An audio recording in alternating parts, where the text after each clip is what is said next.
In the courtyard of Madrid's royal palace, the King's Guard recalls an era of regal splendor, privilege, and might in Spain's past.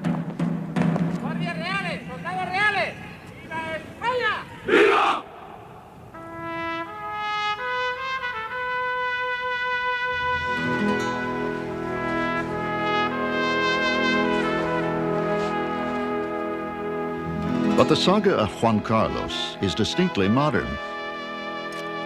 When he became king in 1975, he took the reins of government from Europe's last fascist dictator. He was to inherit a land touched by forces unlike the rest of Europe.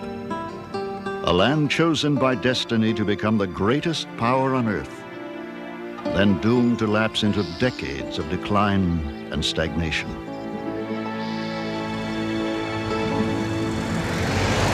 In the extraordinary reign of Juan Carlos, Spain has leapt into the 20th century.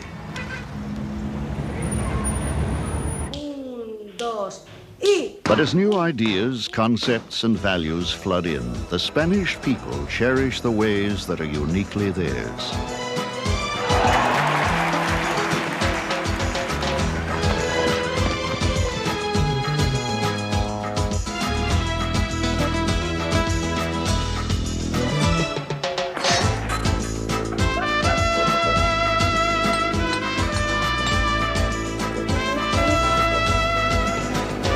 Mindful of the grandeur of their past, even as they create a new and unknown future, they nurture and treasure the timeless traditions that illuminate the soul of Spain.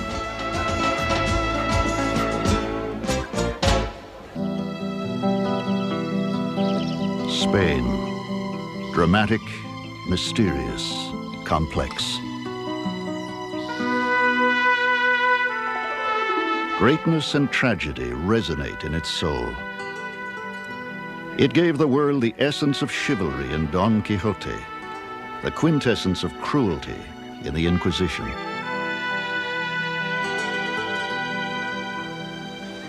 Long after the rest of Europe industrialized, Spain remained poor and agrarian. Hereditary noblemen and wealthy families still owned much of the land and controlled it by the laws and privileges of their class.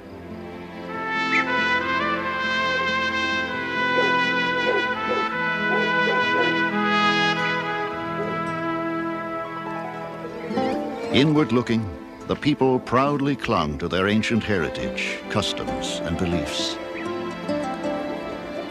Who are they? Where did they come from? What shaped the Spanish soul? Lying astride the Atlantic and Mediterranean on the Iberian Peninsula, Spain has been called that country ripped from hot Africa, soldered crudely to inventive Europe.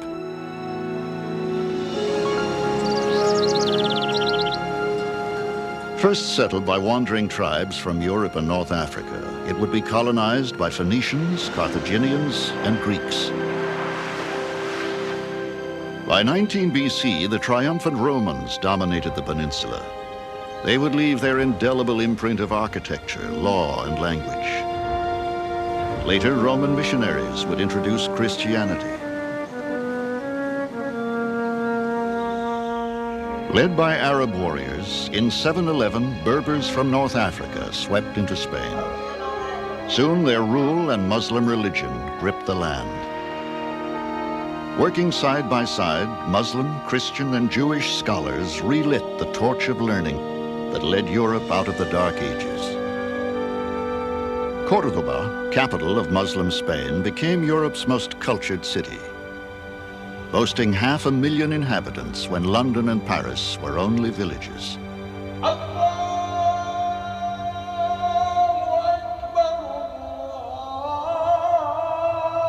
But through the 8 centuries of Muslim rule, the Christians waged war to reconquer the land, until only Granada survived as a Muslim stronghold.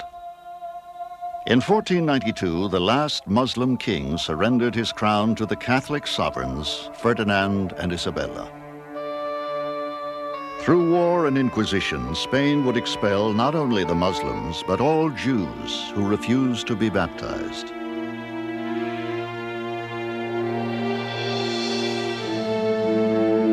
Seeking a western route to the riches of India, Ferdinand and Isabella would provide Christopher Columbus with financial support. On the 33rd day of his voyage, Columbus landed in the New World and claimed it in the name of the Spanish crown. Spain would conquer huge empires in the Americas.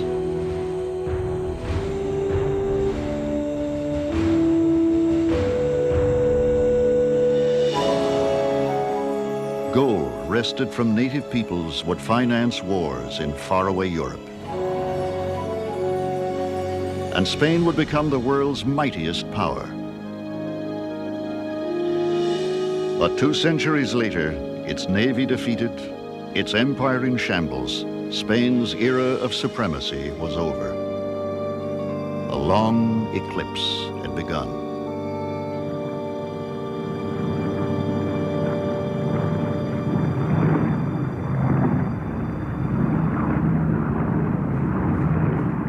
(1936). With the Second Republic torn by political turmoil, Spain is plunged into bloody civil war. An alliance of army officers, monarchists, and the Catholic Church joins the fascists in rebellion. They are supported by Hitler and Mussolini in a conflict that becomes a dress rehearsal for the Second World War.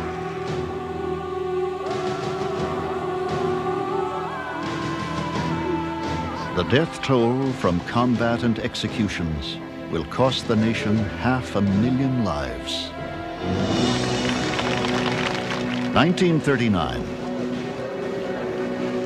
With the fall of Madrid, General Francisco Franco, commander of the victorious nationalist troops, assumes powers greater than those of any monarch in Spain's history. Nationalist, rightist, and authoritarian, the dictator Franco embarks on 36 years of repressive control.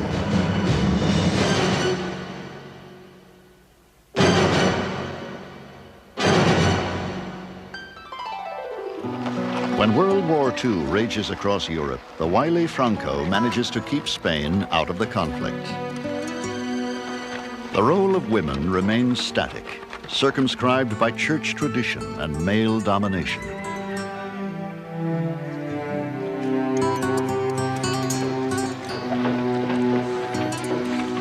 Physically shattered and spiritually crippled in the long aftermath of war, the nation will need years to heal. Franco orders construction of the Valley of the Fallen to commemorate the Civil War dead. Although named El Caudillo, the leader for life, he knows that someday he too will find his final resting place here. Believing a monarchy would best serve Spain, Franco selects as his successor the grandson of the last king. Born in exile, Juan Carlos first set foot on Spanish soil at age 10. His father, legitimate heir to the throne, had acquiesced to Franco's desire to educate the boy. The prince would spend 4 years in the Army, Navy, and Air Force academies, attend university, and complete his studies at a number of government ministries.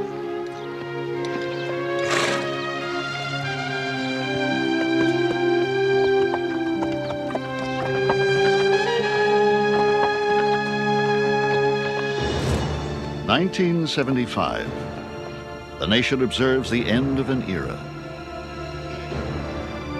For nearly 4 decades, Franco had made all of Spain's important decisions. Juan Carlos, rarely seen except in Franco's shadow, was perceived to be molded in his image. Would the nation again erupt in rebellion?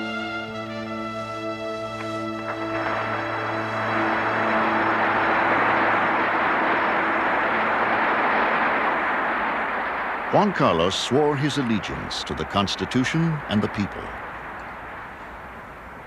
Desde la emoción en el recuerdo a Franco, ¡viva el rey! ¡Viva! ¡Viva España! ¡Viva!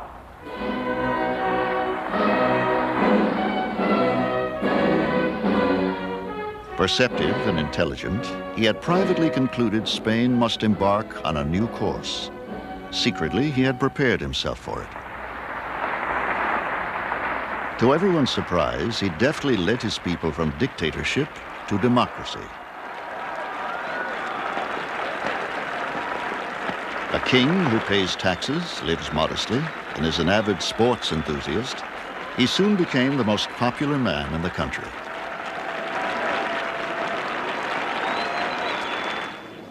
His greatest test came in 1981, when Parliament was invaded by civil guards commanded by a right-wing colonel.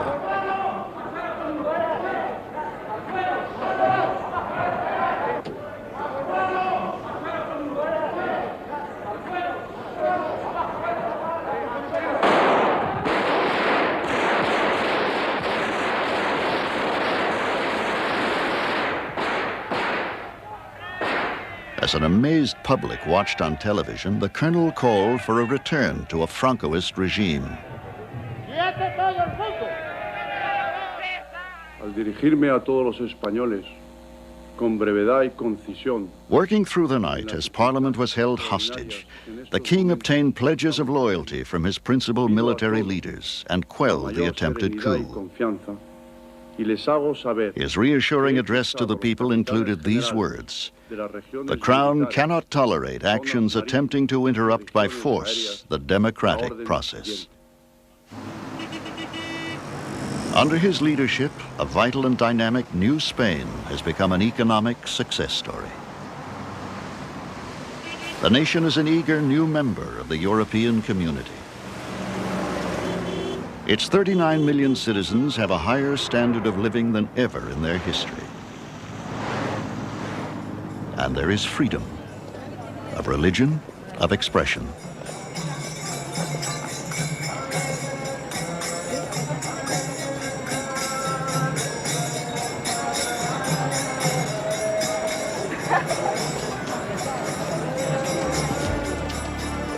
The repression of old has evaporated. A burst of growth has transformed the nation.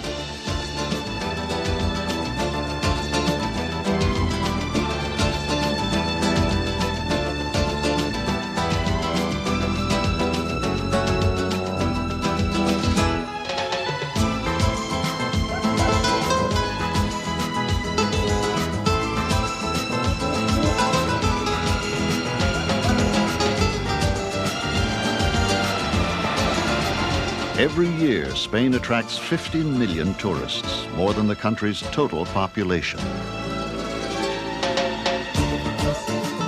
They bring billions of dollars, new ideas, and customs.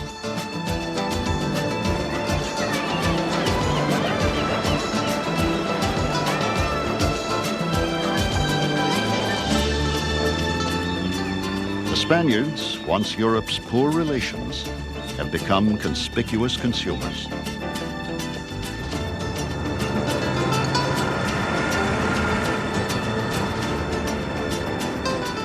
But behind the facade of modern Spain, echoes of an older way of life still resonate.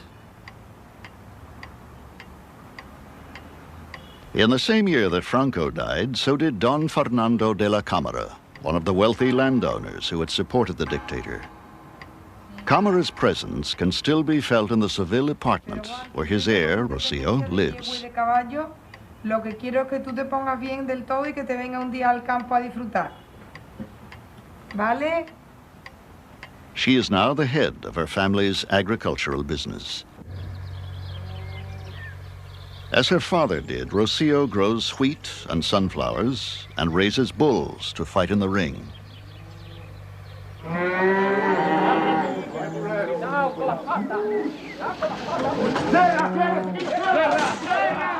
Every year, the new calves are rounded up for branding.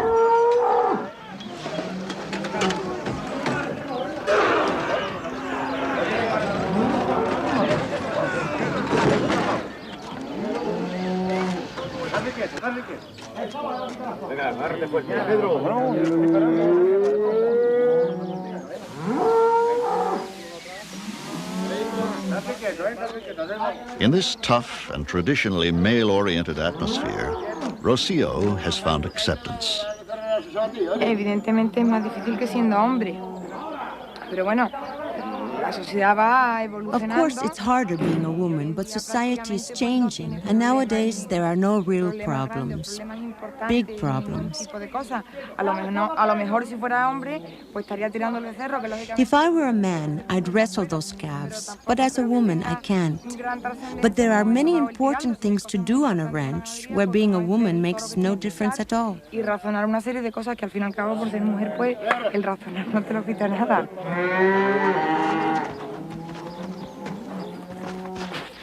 Diego Reyna has been employed by the Cámaras for more than 20 years. He helped raise Rocio, and when her father died, continued as foreman. He has had other job offers, but he respects and admires Rocio. He says he will never leave.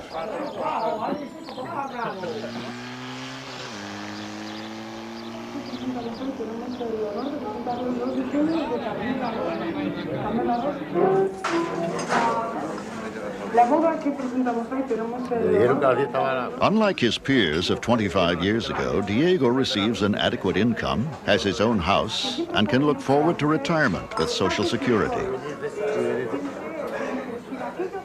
Today, Diego has the right to vote, but like many others, still prefers the old ways. Yo personalmente vivía más tranquilo. Personally, I felt more at ease under Franco than now. Yo personalmente.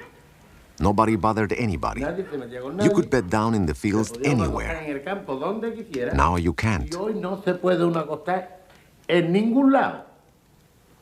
Pero los últimos años de... In the last few years before Franco died, life was peaceful in the vivíamos country. tranquilos en el campo. Y se comía en el campo. We ate well in the country, Y se comía en el campo. and we could save a Y se peseta ahorraba or two. 2 pesetas en el campo. ¿Quién ha ahorrado 2 pesetas hoy? Who saves anything nowadays? La falta de lluvia es más importante que los Whether cambios de- Juan, Pedro, or Antonio is in charge, the land is the same. We live off the land and die for the land. It's always the same. Always the same.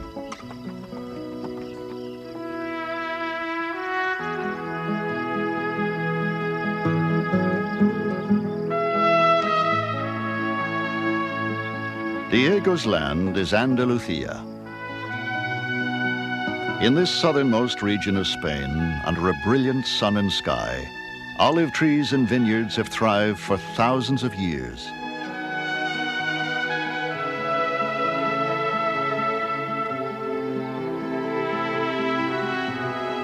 Only here, in all the world, in a small area of chalky, moisture-retaining soil, is true sherry wine produced.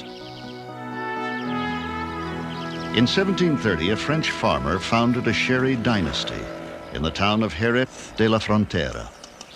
Today, the heirs of Pedro de Mec are the second largest producers of sherry in the world, part of an elite referred to as sherry barons.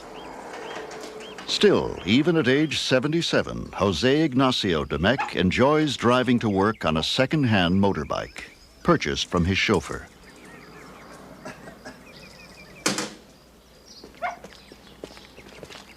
At the manor house that overlooks some of the de Mec vineyards, he meets his eldest son.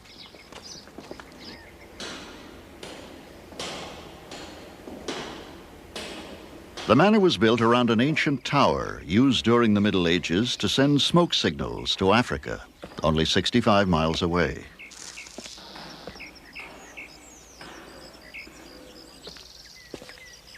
It provides a vantage point from which the de Mecs can confer about the 4,300 acres of vineyards they cultivate here. One day, the younger Jose Ignacio will take control of their wine and brandy empire in Spain and the Americas.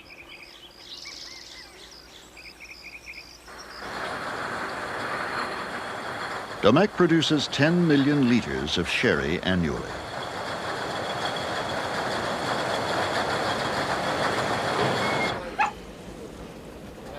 The most vital element in creating a distinctive sherry is the human factor, specifically the human nose.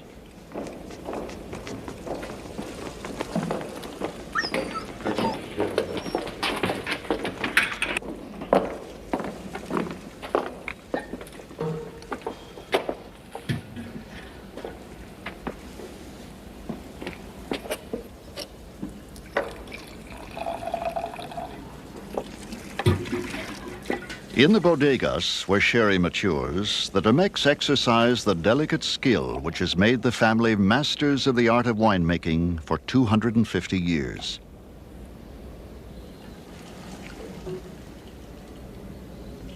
We maintain our standardization of quality throughout the different generations. My father is known in the wine world for the nose, not only because of the size of it, that is, you have seen is rather big, but because he's considered one of the most important specialists in Europe in the science of wine. ¿Qué?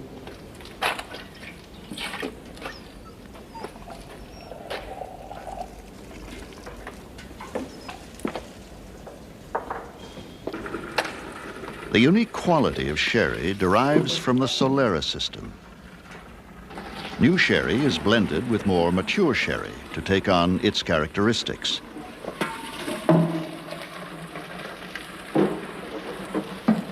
Fortified with grape brandy and repeatedly blended, it ages in oak casks until it reaches maturity. The most venerable bodega holds casks of rare sherry dedicated to the famous. Among them is one once reserved for George IV, King of England. A cask was dedicated to Napoleon in 1812. And after the Battle of Trafalgar, Admiral Lord Nelson's body was shipped to England perfectly preserved in a cask of brandy and sherry.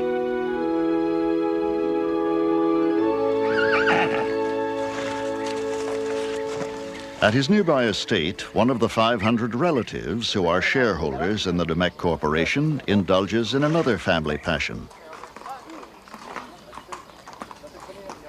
For 20 years, Alvaro Domecq, like his father before him, was famed for his prowess in the Spanish art of bullfighting on horseback.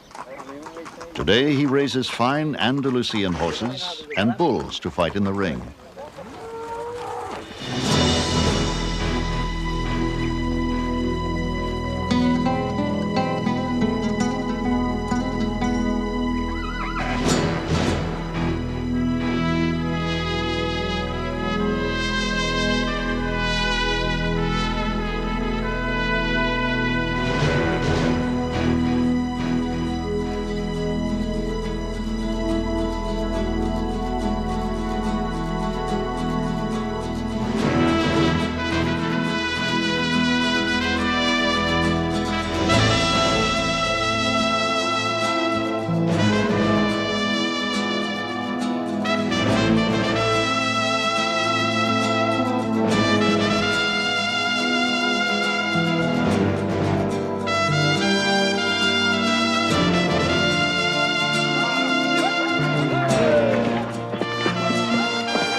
Bullfighting was once the leisure pastime of gentlemen on horseback.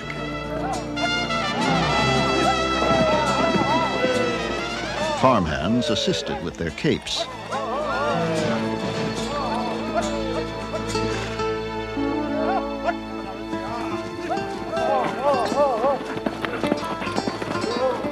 Modern bullfighting, performed by professionals on foot, began only 2 centuries ago. Bullfights are the highlight of the annual April Fair in nearby Jerez. For this special event, 6 local breeders each enter a superior bull in the competition for Best of the Year.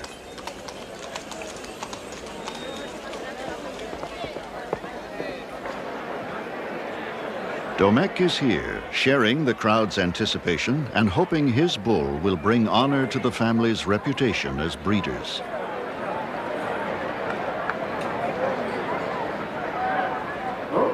Victor Mendez, the matador who will face that bull, prepares for his test as he dons the traditional suit of lights.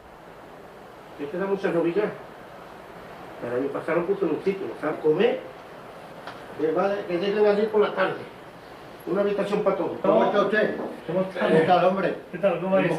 bullring manager and other well-wishers come bearing the only protection they can offer: suerte, good luck.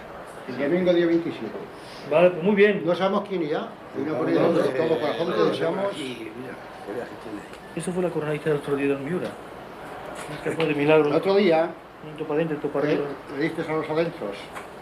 Y 40 y 50 y 60 mil euros. Fíjate tú con lo difícil que te tienes que enviar. As his sword handler makes final adjustments, Mendez reflects on the trial ahead. It's now a fight, a game between the rational and the irrational, if it's possible, to arrive to the death of the bull. But sometimes it's the death of the man.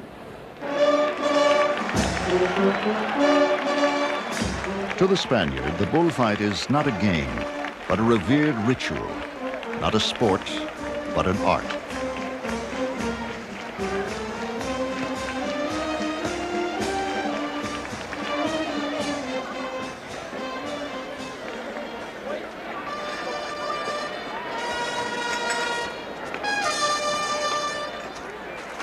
Its origins can be traced to pagan sacrifices and to ancient Greek and Roman games.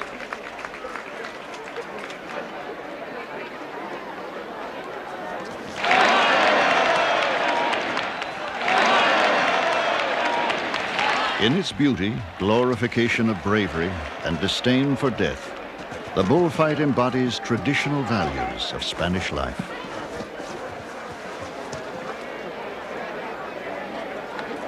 More than spectacle, this is mythic theater, in which the drama of life and death is reenacted, culminating in the predictable, but by no means certain, death of a noble beast. In recent years, it has lost popularity, and there is increasing disquiet among a minority of Spaniards about the morality of their national fiesta. But for some, it remains an irreplaceable thread in the fabric of their heritage.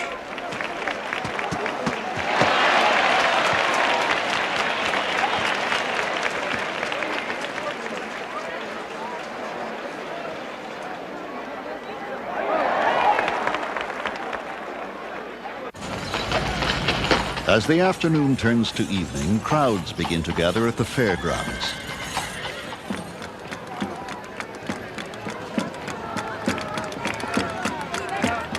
In this week-long celebration, women wear traditional Andalusian dresses. Friends meet, sip sherry, make music, and dance.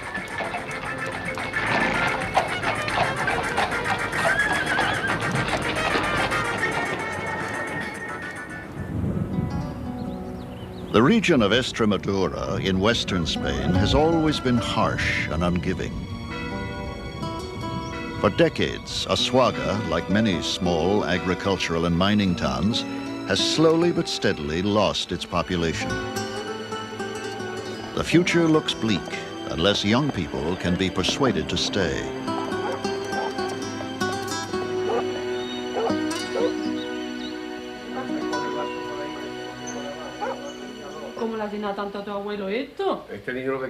Among the few professionals here is a husband and wife team of doctors assigned to the local clinic. Their 16-year-old daughter, Alicia, feels trapped in the stifling atmosphere. La tapita que le han puesto en el casino no le gustaba. Ah, no me gustaba la tapa del casino. Yo que sé lo que era. No, tenía una pinta que no me gustaba nada. Son buenísimas. Exquisita la carne. Ah, pues Pero bueno, tenía la gafa oscura y además la carne. Este pueblo es pequeño. Tiene poco. This is a small town. There isn't much for me to do. I'm not sure whether to stay or leave.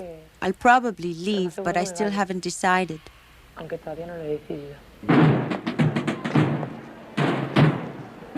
The lack of entertainment, career opportunities, even participation in sports all make teenagers yearn for greater freedom.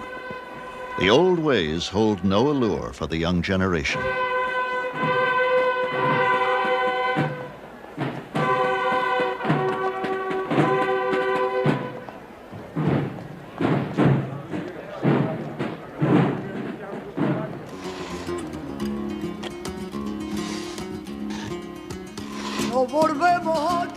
When Alicia's parents accept job offers in Seville, she is thrilled to go with them.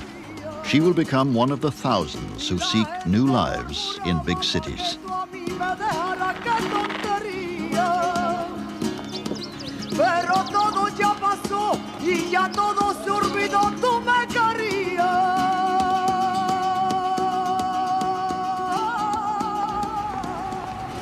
Spain's new constitution carefully spells out the equality of opportunity for men and women.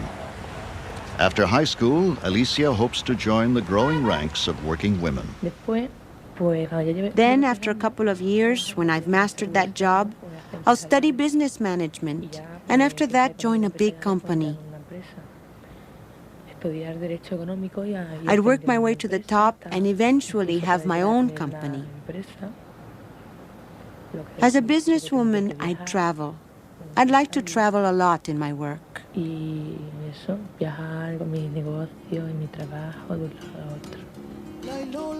Today, many women are entering the ranks of leadership in government, politics, and commerce. The unemployment rate of women is twice that of men. But like Alicia, they pursue an alluring dream.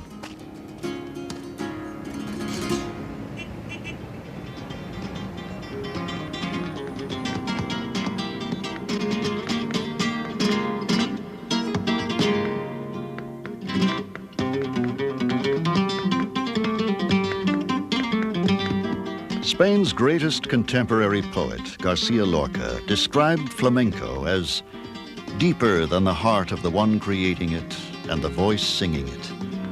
It comes from the first sob and the first kiss. Flamenco was born in Andalusia when Arabic and Spanish music mingled with the songs of the Jews. The gypsies were to adopt it and, in their wanderings, carry it throughout Spain.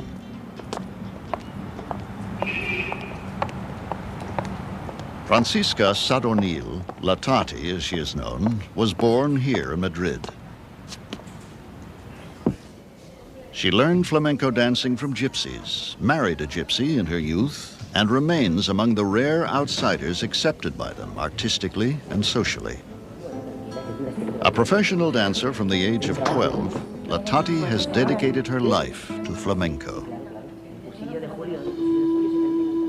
And flamenco has taken La Tati from a working-class neighborhood to the concert stages of the world.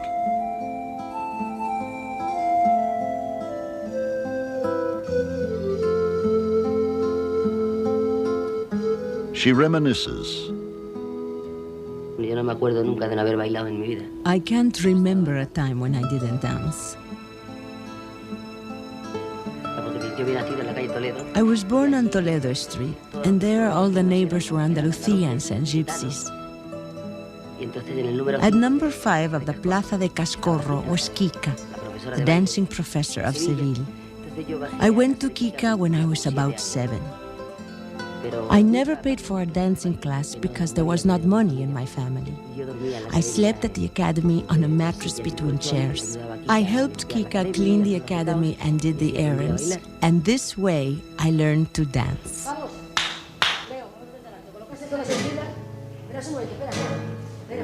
Today, she passes her knowledge to a new generation.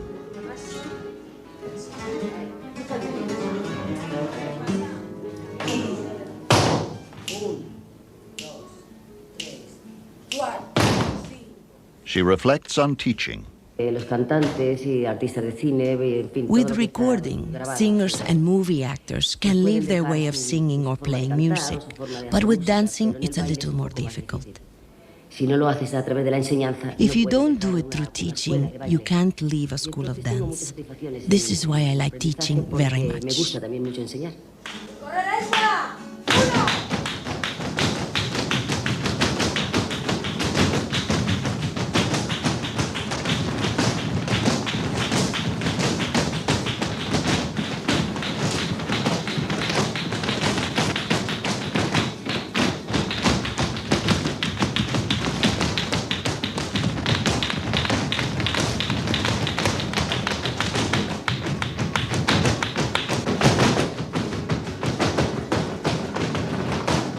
Latati is highly sought as a teacher, but as an artist, she gets her deepest satisfaction from performance.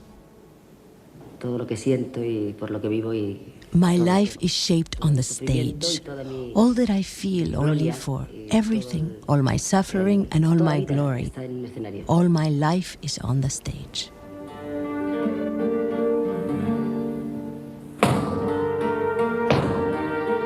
She rehearses for a tour that will take her to France.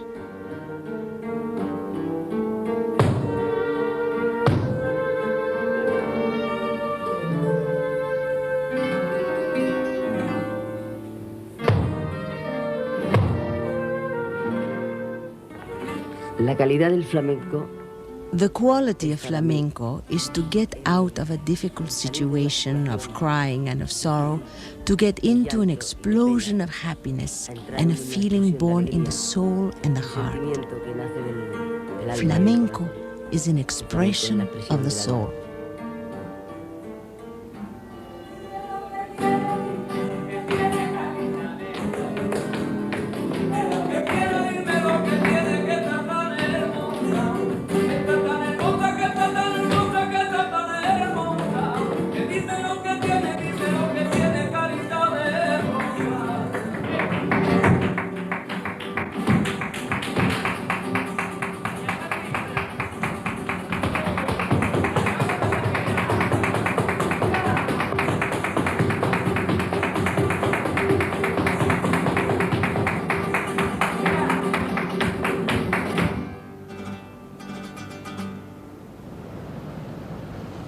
The guitar is the instrument of Spain.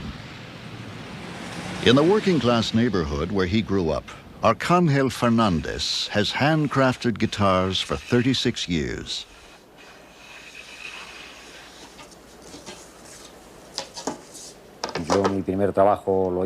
I had my first job at 11 as a furniture maker.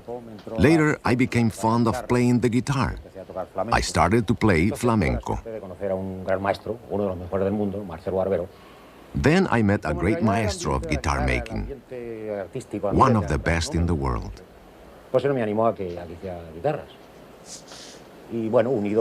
Since I had found that the artistic environment was not much to my liking, I found myself turning to guitar making.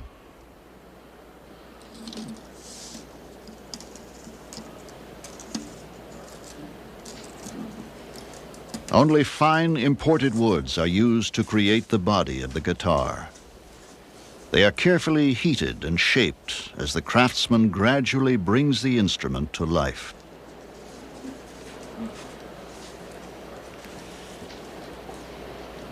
To make a good handcrafted guitar, you need at least 1 month. The difference between handcrafted and factory guitars are many, starting with materials. The materials we use are quite expensive. You must have knowledge of the trade and put love into your work. For me, that is the secret for making a good guitar. Nothing else.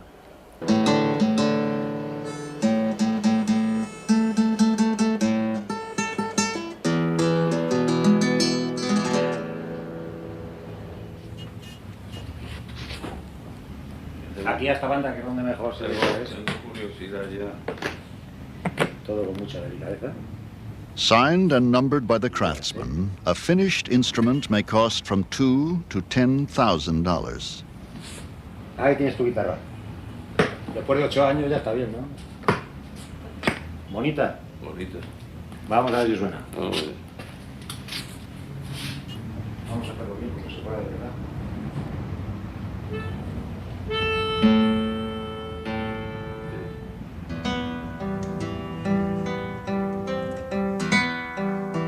Through this artist's expression, the guitar gives voice to the Spanish soul.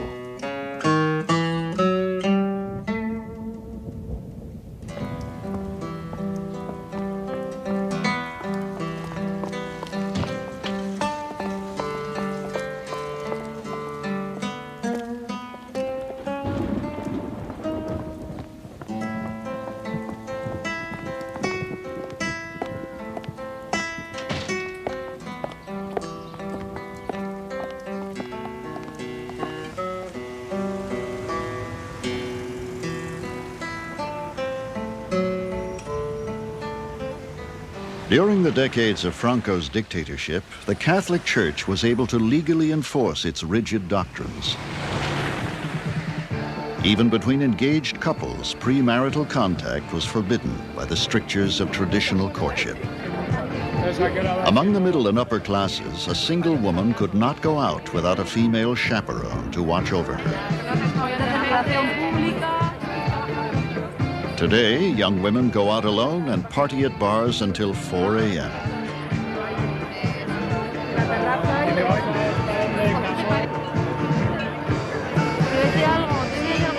Agata Ruiz de la Prada is among the contemporary Spanish women who now define their own roles in society.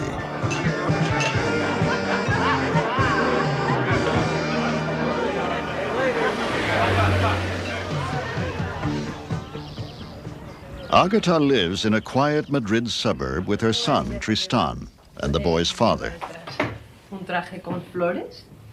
La que le hemos hecho unos dibujos. Muy bonita, ¿eh? Venga, otro. Her seemingly bourgeois home life is not quite what it appears. My mother and father separate when I have more or less 12. And my mother goes to live to Barcelona. So for me it was very nice because I have 2 cities and 2 houses, and I have always the liberty of choosing one or the other. I have never believed in marriage. The liberty is very important for me, and marriage is something that I don't like.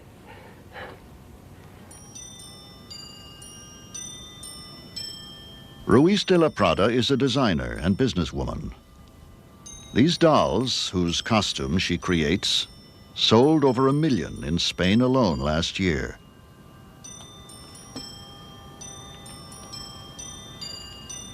She also designs highly original clothing. When I was little, I wanted to be a painter. One thing that I have ever hated is the distance, the big distance between a picture in a wall and the way that people live.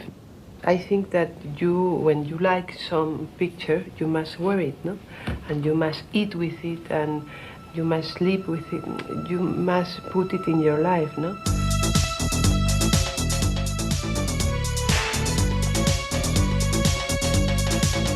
Humorous and deliberately outrageous, her designs have brought her international recognition.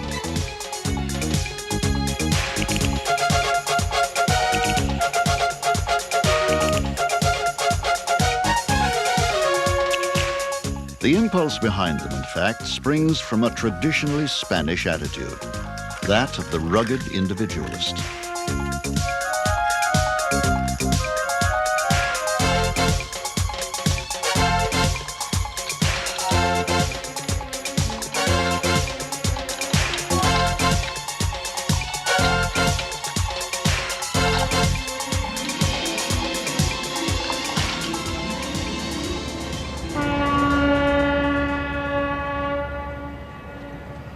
Barcelona, Spain's largest seaport, the nation's second city and industrial powerhouse. Barcelona is also the center of a rich and highly original artistic tradition. This legacy is evident everywhere. In a mosaic pavement created by the great Joan Miró,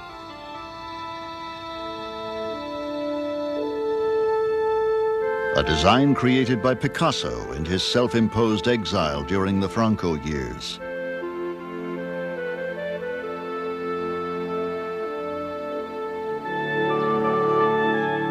And the undulating curves of a facade by Antoni Gaudí, a genius who used the sinuous forms of nature as the vocabulary for his architecture. Gaudí was dubbed visionary and madman.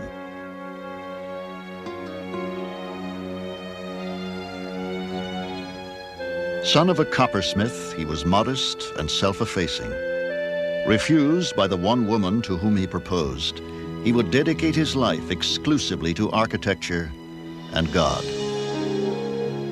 He maintained, God continues creation through man. In 1884, he began work on the Sagrada Familia, the expiatory temple of the Holy Family.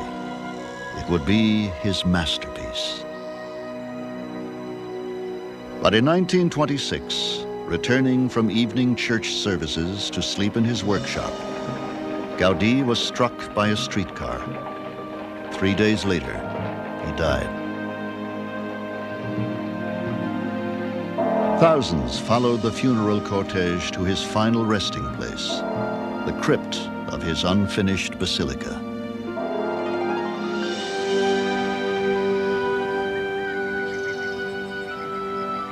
Today, Gaudí's vision continues to take shape above him. From the beginning, construction has been funded by public donations. Only some 50 artists and craftsmen are employed.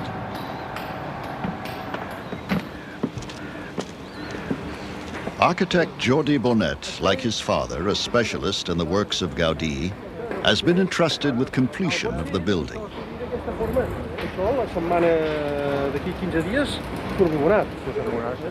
As much a sculptor as an architect, Gaudí preferred to make models rather than work from drawings. Using them, Bonet is able to continue according to Gaudí's concept.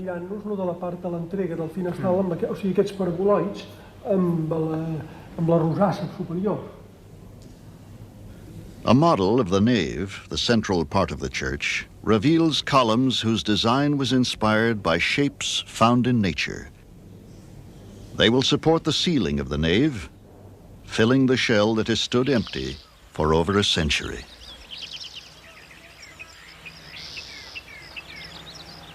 With all these Gaudí original elements, it is possible to continue it and to build in his place the nave.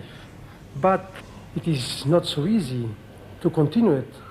But I hope to have or to are in the same spirit of Gaudí, and for them we are working with all our forces to make the best. Gaudí say the nave of this temple, it is a forest with the columns as a trees, and then the light comes through these forests of columns, little columns, big columns, as a forest. Gaudí's dream was that this church would be a beacon of the Christian faith. Every year, hundreds of thousands from throughout the world visit his unfinished poem in stone. A structure one architectural historian has called the greatest ecclesiastical monument of the last 100 years.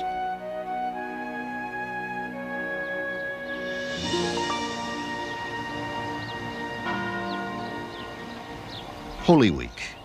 Across the nation, cities and villages ready for a ritual of faith that occurs in few places outside Spain, and nowhere with more passion than in Seville.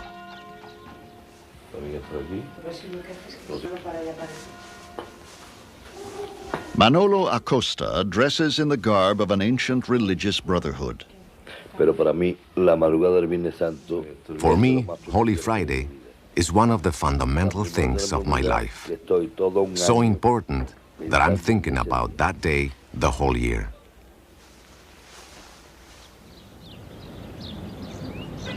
With his brotherhood, he will accompany sacred figures from their neighborhood church to Seville's cathedral and back.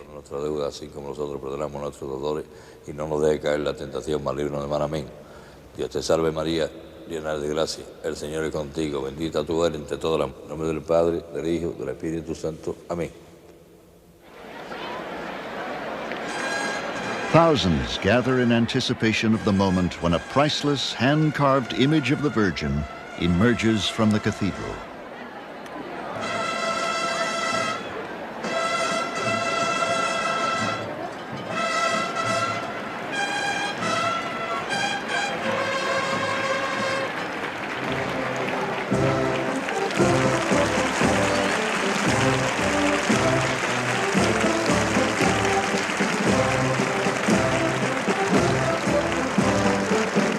Platforms called pasos support lavish figures of the sorrowing Virgin Mother, Christ, and scenes of his passion.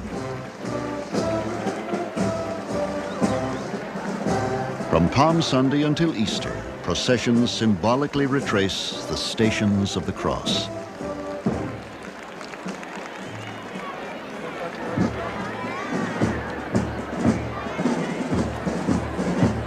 Proceeding blindly under the directions of a guide, 30 to 40 bearers support the pasos, which may weigh up to 2 tons.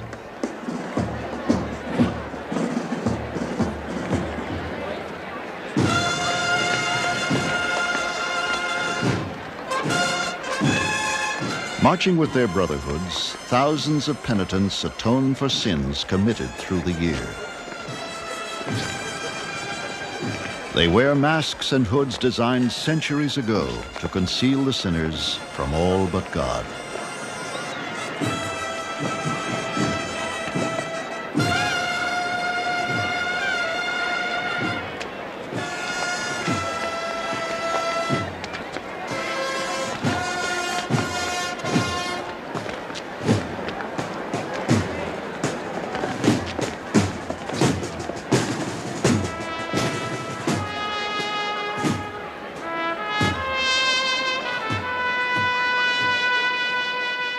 As the people of Spain approach the 21st century, they seek to define their new identity, strengthened by the timeless elements of Spanish life, the ardor for spectacle and beauty, the rich history, proud land, and enduring traditions that are the soul of Spain.